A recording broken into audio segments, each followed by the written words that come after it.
Hello everyone, welcome back. If you're new here, my name is Teresa. I'm a surface pattern designer and watercolor artist.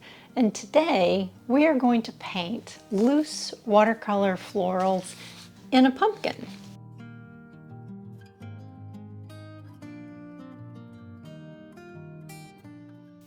For today's project, I am using the Artlist 100% cotton paper that I reviewed last week, and I will put a link up in the right for that. But my links sometimes they're showing up, sometimes they're not. I don't know what that's about. So just in case, here's the thumbnail for it so that you know what you're looking for. And I'll have another paper review coming up soon. So today's project, we are painting these florals in a pumpkin vase. And so I don't like sketching my compositions out, as you probably know if you've seen my other videos. I like to just do it intuitively and see what happens. But because I wanted to make sure this pumpkin is somewhat centered, I did put just a very sketchy outline of the pumpkin here. You can see the pencil marks. But so there are two ways to do this. You could paint the pumpkin first if you leave space for your flower petals and then do the flowers. But what I'm doing is just the opposite of that. I'm doing the flowers first because I'm not planning out my exact flower shapes. I'm not drawing in those flowers first. So I want my flowers there so that then I know where to put the paint for the pumpkin. And so all I've done is give myself that little outline of the pumpkin there. Now, just because I am painting this more intuitively does not mean that I haven't thought about what I want to include. So I could have put a large flower right here where I'm putting these blooms, but to me that just seems like then we're going to have a pyramid of flowers, and I didn't want that. So I decided I think I'll put a few little blooms or buds here, and I will likely add some to the background, just some filler flowers in the background. And I'm just kind of sitting back and saying, what do I want to include next? I just kind of take it one step at a time. Now next week we will go all into composition, and hopefully it'll be next week. That's my plan anyway at this point. But really, I'm more of an intuitive painter, but I really do believe that having an understanding of composition helps you be more intuitive without overthinking it. And sometimes I really do plan out my compositions, but for the most part I don't. I really enjoy the freedom of intuitive painting. So today is definitely intuitive painting. I'm just kind of doing whatever comes to mind. And, because I do have some understanding of composition, that's really helping me be more successful with intuitive painting. So we will go all into that in that composition video. So be sure to look for that. Like I said, hopefully next week. Now, I'm going to fill in, like I was talking about, I'm just going to use buff titanium, just to give a little light color and some texture in the background here, just to kind of fill in some of this white space. And now for the pumpkin, I am mixing up sepia, undersea green, and indigo. As you see, it's very dark colors. And I love the color, but that's a little darker than I want my pumpkin. So now I'm adding in some buff titanium to really dull it down. It looks pretty muddy in the palette, but as you see here on the paper, it's a beautiful color. And I'm just going to do the center section for now. And I want some brush strokes left behind. So I'm not trying to smooth out the center section. I really want that to be streaky because that is going to give us that pumpkin texture. So we'll let that dry and then we'll come back and do the other two sides in just a minute. But right now I'm just going to add a little bit of color to my red flower here because it really dulled down when it dried. So I'm just boosting that up a little bit by adding a little extra. And I'll decide in a minute how many details I want to include on those flowers. That's another part of intuitive painting, is you just kind of wait and see. You see what happens. Okay, this is dry now, so we can start on the other two sides of this pumpkin. And I'm going to leave a little space between that center section and each side, just in case it's not completely dry in a spot or two. And I know I'm going to come back and fill that up anyway with a darker color in a moment. And I love the fact that it bled into the red there. I love when that happens. And I just want a general base layer is all I'm really going for. Now it's dry, so I am going to place a more intense mixture in that little crevice, and then just blend it out. And I'll keep going back and adding a little bit darker and a little bit darker, because I really do want that crevice to be fairly dark. And I want to add more texture to the pumpkin, so I'm just going to sporadically place some little marks and then take my dry brush and smooth it out. And these crevices look more realistic if you have it a little bit patchy, you know, like some darker spots, some lighter spots. So I'm not trying to get that smooth. I want it to be uneven.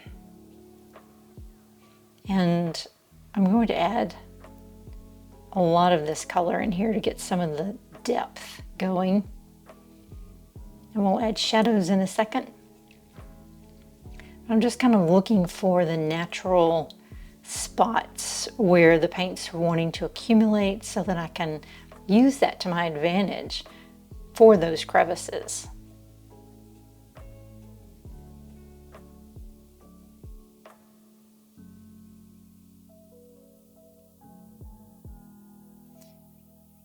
My neighbor has geese, and they are really going crazy right now, so I'm not sure if you can hear that or not.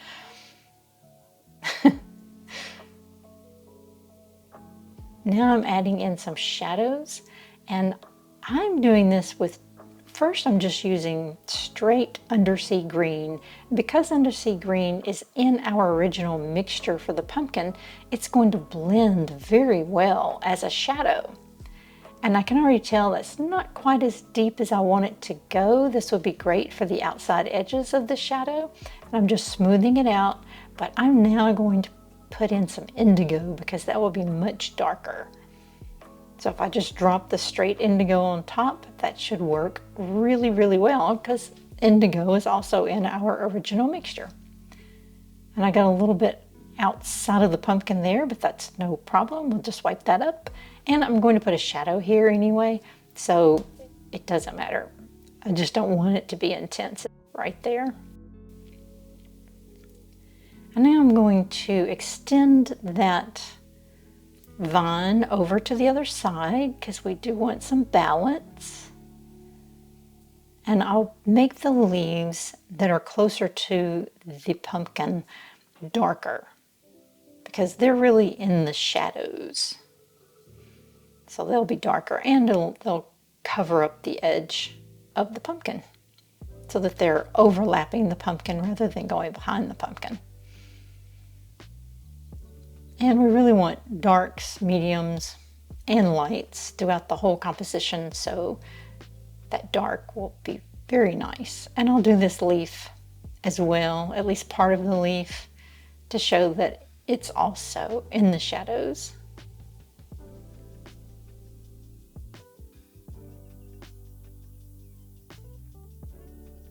And at every stage, I just like to sit back and take a look and reevaluate what's going on. Where else do we need a little filler? And I can add some dark to this flower, and that'll really help that pop.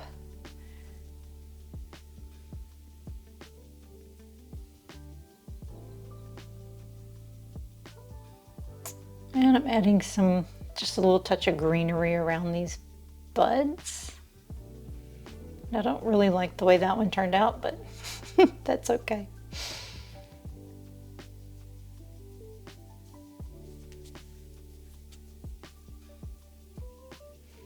And I don't always add these type of details to my flowers, but in this composition, I feel like it needs it. That will help that flower stand out a little better. And I think that's right. It did help quite a bit. And now I'm just going to touch up. You know, we need more medium tones to this painting. I don't always add veins to my leaves, but in this situation, I think it looks better with it.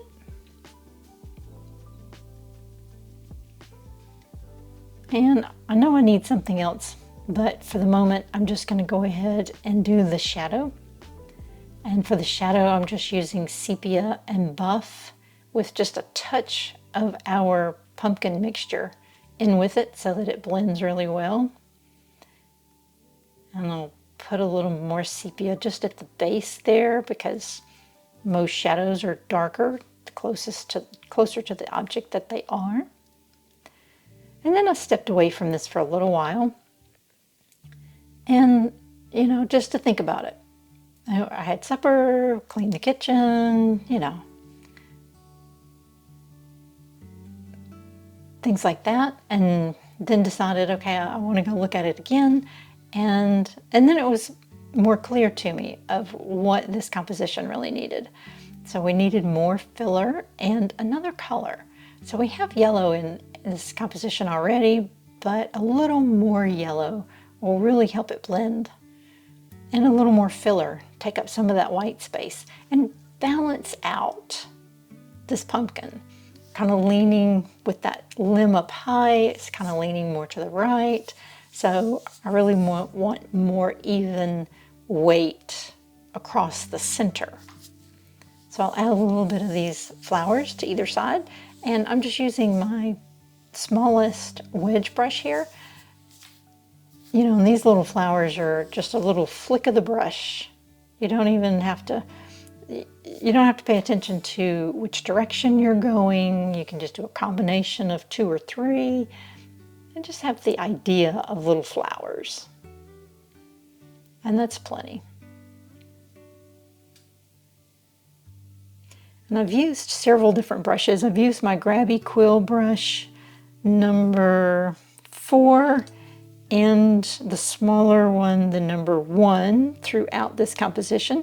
Then I've also used my 000 Grabby detail brush, and now this small wedge brush, which I'm sorry, these wedge brushes do not have numbers on them, so I'm not sure what size it is, but as you can see, it's very little. And they come in a set, so this is the smallest one in that set. And all that, of course, will be linked down below.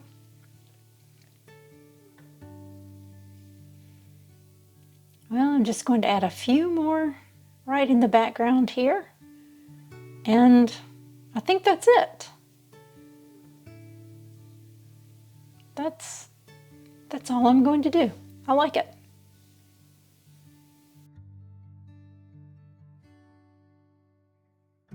Well, I hope you enjoyed that one. If you did, please give me a thumbs up and let me know.